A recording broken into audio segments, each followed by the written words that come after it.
تو اس کا جواب بھی اللہ سبحانہ و تعالیٰ دے دیتے ہیں. اور اگر تیری تکذیب کی جائے گی، یعنی اگر یہ تجھے جھٹلا دیں گے کہ جو تو انہیں ان کے اعمال کے سبب پیش آنے والے ممکنہ خطرے سے پہلے ہی متنبع کر رہا ہے، اس سے بچنے کے لیے ان کو ہدایات دے رہا ہے، اگر انہوں نے تیری دعوت کو تسلیم نہ کرتے ہوئے اپنے انہی اعمال کو جاری رکھا، اپنی اسی روش پر قائم رہے، اسے ترک نہ کیا، تو پھر ان کے ساتھ کیا ہوگا؟ اس کا جواب بھی اللہ سبحانہ وتعالی آیت کے اگلے حصے میں دے دیتے ہیں. پس تحقیق یعنی کہ ایسا ہو چکا، ان سے پہلے جو تھے، جو لوگ ان سے پہلے تھے، جو قومیں، جو امتیں ان سے پہلے تھی، وہ بھی تکذیب کر چکے.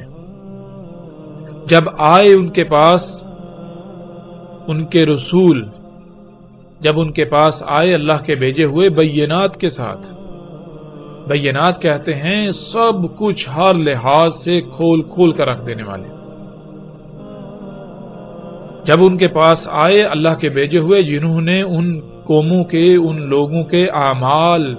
کو کھول کھول کر رکھ دیا کہ جو کچھ تم کر رہے ہو یہ کیا ہے، ان کے نتائج کیا نکلنے والے ہیں،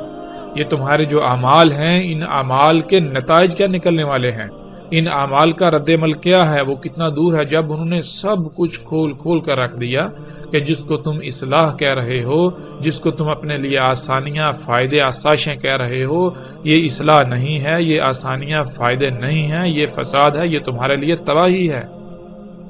تمہارے ان اعمال کے سبب ایک بہت بڑا خطرہ جو تمہارے سر پر منڈلا رہا ہے، اگر تم نے اپنے انہی اعمال کو جاری رکھا تو وہ تمہیں آ لے گا. تو انہوں نے کیا کیا؟ انہوں نے ان کی اس دعوت کو تسلیم کرنے سے انکار کر دیا اور اپنی اسی روش کو برقرار رکھا. اور وہ آئے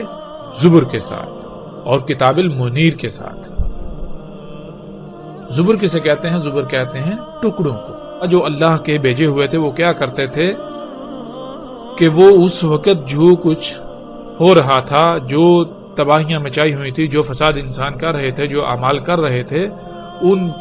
کو کھول کھول کر رکھ دینے کے لیے وہ کچھ نہ کچھ لکھ کر سامنے لے آتے تھے، وہ ٹکڑوں کی صورت میں سامنے لاتے رہتے تھے.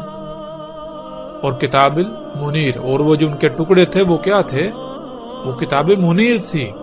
وہ ایسی کتاب، وہ ایسا کتب ہوا تھا جو بالکل روشن کر دینے والا تھا، سب کچھ واضح کر دینے والا تھا. تو اب یہاں یہ سوال پیدا ہوتا ہے کہ کیا ان قوموں نے، ان امتوں نے اللہ کے بھیجے ہوں کی دعوت کو تسلیم کر لیا، مان لیا، اور اپنے ان اعمال کو ترک کر دیا جن اعمال کے سبب ایک خطرہ جو ہے پیش آنے والا، ممکنہ خطرہ جو ان کے سر پر آ چکا ہوا تھا، جس سے انہیں متنبع کیا جا رہا تھا. تو اس کا جواب بھی اللہ سبحانہ و تعالیٰ نے اسی آیت میں دے دیا. اللہ سبحانہ و تعالیٰ نے پہلے ہی کہہ دیا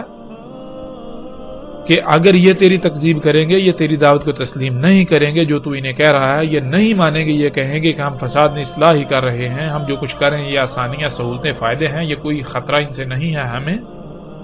تو پھر ایسا ان سے پہلے ہو چکا. ان سے پہلے جو قومیں تھیں، ان سے پہلے جو امتیں تھیں جن میں مستقبل میں پیش آنے والے ممکنہ خطرے سے متنبع کرنے والے تھے، وہ گزر چکے، تو وہ بھی ایسا کر چکے، وہ تکذیب کر چکے. جب وہ تکذیب کر چکے، انہوں نے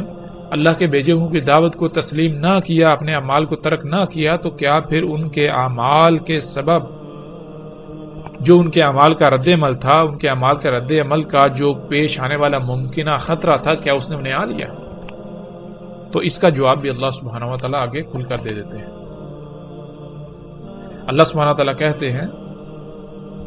پھر آ پکڑا ان کو جنہوں نے کفر کیا، یعنی کہ جن لوگوں نے تکذیب کی، جن قوموں نے تکذیب کی، پھر ان کی تکذیب کا نتیجہ بھی انہوں نے دیکھ لیا. ان کے اعمال کے سبب پیش آنے والے ممکنہ خطرے سے متنبع کیا جا رہا تھا. جب وہ متنبع نہ ہوئے، جب انہوں نے اس دعوت کو تسلیم نہ کیا، تکذیب ہی کی، تو پھر کیا ہوا؟ پھر اس پیش آنے والے ممکنہ خطرے نے انہیں آ پکڑا لی۔ پھر اس آیت میں آگے اللہ سبحانہ وتعالی کہتے ہیں پس کیسا تھا ان کی اس تکذیب کے سبب ان کا پکڑا جانا، ان پر جو پکڑ آئی وہ کیسی تھی۔ تو یہاں تک یہ بات کھل کر واضح ہو جاتی ہے کہ اللہ سبحانہ وتعالی نے جتنے بھی نبی و رسول بھیجے ان تمام کے تمام نے ان قوموں، ان امتوں کے اپنے ہی کیے ہوئے اعمال، اپنے ہی ہاتھوں سے کیے ہوئے اعمال کے سبب جو ان اعمال کا رد عمل تھا، وہ رد عمل ایک بہت بڑا خطرہ تھا ان قوموں کے لیے، جس سے انہیں پہلے ہی متنبہ کیا گیا کہ اے لوگو، اے قوموں، جو کچھ تم کر رہے ہو یہ اعمال، ان کا انجام کیا ہے، ان کا نتیجہ کیا ہے۔ ان کا نتیجہ یہ ہے کہ جو کچھ تم کر رہے ہو ان اعمال کے سبب ایک بہت بڑی تباہی تمہارے سر پر مسلط ہوگی، ایک بہت بڑی تباہی تم پر مسلط ہوگی۔ تمہارے لیے بہتر یہ ہے کہ تم ان اعمال کو ترک کر دو، ورنہ پھر تم اس تباہی کا شکار ہو جاؤ گے۔ یہی وہ دجال کا فتنہ تھا جس کا وہ شکار ہو گئے۔ اور پھر اللہ سبحانہ وتعالی نے پیچھے جو آیات گزری ان میں بالکل واضح کر دیا کہ اور اگر یہ تیری تکذیب کریں گے، اور قرآن کا اسلوب ایسا ہے کہ اللہ سبحانہ وتعالی گویا کہ یہ کہہ رہے ہیں کہ یہ تیری تکذیب کریں گے، یہ بھی تیری اسی طرح تکذیب کریں گے جیسے تو اس سے پہلے رسولوں کی ہو چکی، جیسے اس سے پہلے امتیں تکذیب کر چکی، بالکل اسی طرح یہ امت بھی، یہ قوم بھی تکذیب کرے گی، یہ اس دعوت کو تسلیم نہیں کرے گی، یہ اپنی اسی روش کو جاری رکھے گی۔ پھر جب یہ اپنی ان اعمال کو جاری رکھے گی، اپنی اسی روش پر قائم رہے گی، تو ان کے اعمال کے سبب وہ ممکنہ خطرہ جس سے انہیں متنبہ کیا جا رہا ہے وہ ان پر آ پڑے گا۔ پھر آگے اللہ سبحانہ وتعالی کہتے ہیں اور نہیں بھیجا ہم نے تجھ سے پہلے رسولوں میں سے کوئی بھی رسول مگر اس کی طرف ہم نے یہی وحی کیا کہ اس میں کچھ شک نہیں، کوئی بھی ایسی ذات نہیں کہ جس کی غلامی کی جائے، جس کی بات مانی جائے، مگر سوائے میرے، پس میری ہی غلامی کرو، بس صرف اور صرف میری ہی بات مانو۔